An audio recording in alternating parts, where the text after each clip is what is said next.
Doctors now are employees. They're not business owners. And when I was in practice, it was, there's a certain pride that you have about, this and keeping your patients. But now when we're in a world where your insurance may change next week, you may change a job or change location, or your employer changes your insurance, then that changes the whole mix of the doctors that you can even choose from. That doesn't make for a real sort of productive way to start and maintain a relationship with your physician. So what you have to do is that you have to be laser focused. It's going to require you to do a little homework on the front end, know what you're coming in for. And I agree wholeheartedly with Dr. Flagg. You can't get everything in 5 to 7 minutes. Maybe you need to come back. Maybe you need to have, and that's where I think telehealth is so important because the things that you might need to talk about aren't things that need a face-to-face visit, It's inefficient for everybody for you to take a half day off from work, drive to where you're going, pay to park, all that. Y Perhaps, can that be done in a telehealth environment? Of course it could, because it's the talking part of it that gets, I think, sort of short shrift in a doctor's appointment. Everybody's focused on doing, and menopause and perimenopause are conditions that really are about talking. Tell me how you feel. What's going on? What are the other things going on in your life? You're not gonna get that in 5 to 7 minutes. But when I tell you that if you know that's how it is, do a little homework on the front end, know what I'm coming in, write your questions down, because we all know when we get to doctor's appointments, sometimes we get flustered, and the main thing you came in for, you forgot. And then there's the brain fog piece of it, we're like, "Oh, I meant to ask her." So it just requires, a little bit of a checklist. What am I doing? I didn't get to your and this is something that I think is vitally important. Whenever a doctor either tells you to do something or gives you a medication or whatever it is, make sure you know what it is and what you are taking it for. Doctor, what are we treating? Oh, you said go get a CT. What are you thinking? Because we all have in our minds what we are ruling in or out. And I think that that's the way that we get really a partnership, because I'm enlisting you in your care. It's just not me telling you what to do. We're in this. We're on team Julie. Okay, so what are we gonna do? And then I think that those are the kinds of things that we're gonna have to take a little bit more ownership. And I think that doctors and patients' relationships in the past have been more passive, you know.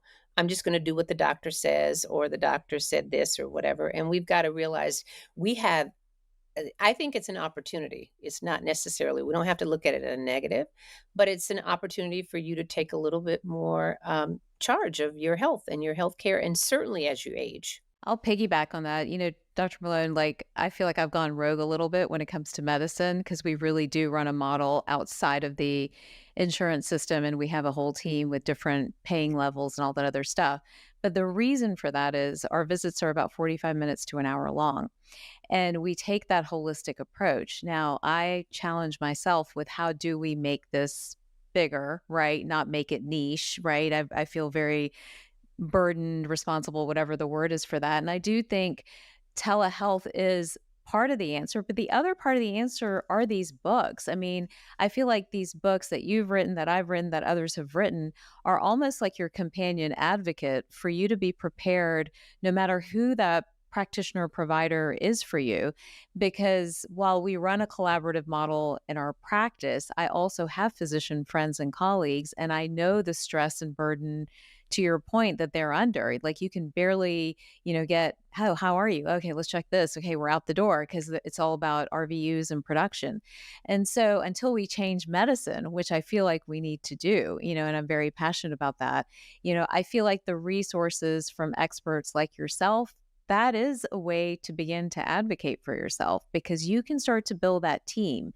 And I think it's having a team, and that team may be your, practitioner that's in network. It may be a telehealth provider. It may be a consult person, but you are really having now, unfortunately, to build that team until we get back to that model of medicine where you had a home and you had a quarterback, and that quarterback would be well equipped to help you navigate all the nuances of healthcare. So I feel like, a lot of the work that we're doing is an attempt to give women agency no matter where they are, no matter what their socioeconomic status is, and help them to be able to move forward with that. And when you get to this point in life, we have to deal with perimenopause and menopause. We're dealing with a lot of things. We're dealing with sexism, we're dealing with ageism.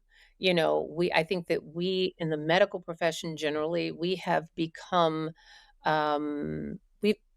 become comfortable with women suffering. It's like, oh yeah, well, that's kind of what women do. They have cramps, they have migraines, they have PMS, they have this, and you think of perimenopause and menopause as just the latest in that continuum of suffering that women have gone through their entire lives. And if that's the expectation, and to say, oh well, yeah, yeah, what do you expect? It's perimenopause, you'll get over it. If that's the attitude, then we're not gonna really change things, and I think that what I really, really, really wanna do is I wanna do a couple of things. I want women to understand that as we age, I want you to look forward to that time of life. Yeah, there's a Yes. lot Yes, going yes, on. yes. Hallelujah. But there's a lot about this if you knew the things to do ahead of time and how do I keep myself healthy mentally and physically? How do I stay engaged?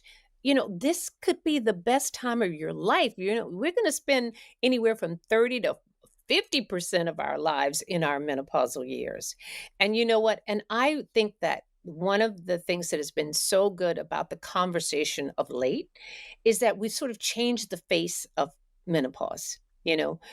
So whatever you thought menopause looked like, that's not what it is. And just to be able to have role models and to see women who are out there who are active and engaged and doing things and pivoting and starting other careers later in life, that's the role. That's what we're trying to do. We're not trying to say, oh, well, poor you, go sit down and wait till you break your hip, you know? No. I call it the journey up. We're headed Yeah. up, like When we think about this kind of democratization of menopause and inviting other stakeholders to the party, to the conversation, whether that be employers, HR professionals, policymakers, of the broader medical community. So not just our doctors, but our therapists and couples therapists and whatnot. But also the big one, our partners, right? If you are married to a husband or you are married to a wife or you have a significant other, how do we include them in a conversation? Because there's so much on the woman, and there is still, like it or leave it, there is still somewhat of a degree of shame, or a taboo around it, particularly in relationships. So do you have any advice or thoughts about where that conversation is going to go, or how to get over that? Yes, I think that as we get more comfortable talking about it amongst ourselves, that we don't take that shame and stigma on like this is something we have to hide from the people in our lives. I think it's a conversation that you have with your children because usually it's happening around the time when you've either got middle school or high school children. So it's high stress all around. But you can explain to them, you know what? Mom's a little on edge now. Know that, all the things that we know, explain to your partner, explain to your children. And my husband, it was funny when my husband read my book and he said to me, he said, oh my God, I had no idea. I'm like, where no. have you been? He's like, women have a lot. And I'm like, yeah, they do. But it is encouraging people to be able to speak openly about it without shame, without stigma, just to say it's what it is. Just like think about where we have come in the conversation about breast cancer. We're able to say that out loud as if, yeah, someone's had breast cancer. That was a shameful thing. It wasn't until Betty Ford where someone would even acknowledge, oh my God, I have breast cancer. I don't, It's not my fault. I'm not embarrassed. I can deal with this and move on. And that's sort of how we've got to deal with perimenopause and menopause. Have the conversation, explain, but you have to understand it yourself first. So you can then explain it to the people around you. And, the more we normalize these conversations and the more we know that we don't have to just endure, we really want women to thrive at this point in their lives. So anything that's getting in the way of you being your best, most productive self, that's where you've got to access care, a spiritual advisor, your doctor, whatever it is, The because team, build the team. I build the team because I'm here to tell you, this can be I'm happier now at 65. There's no question. I'm happier at 65 than I was at 45.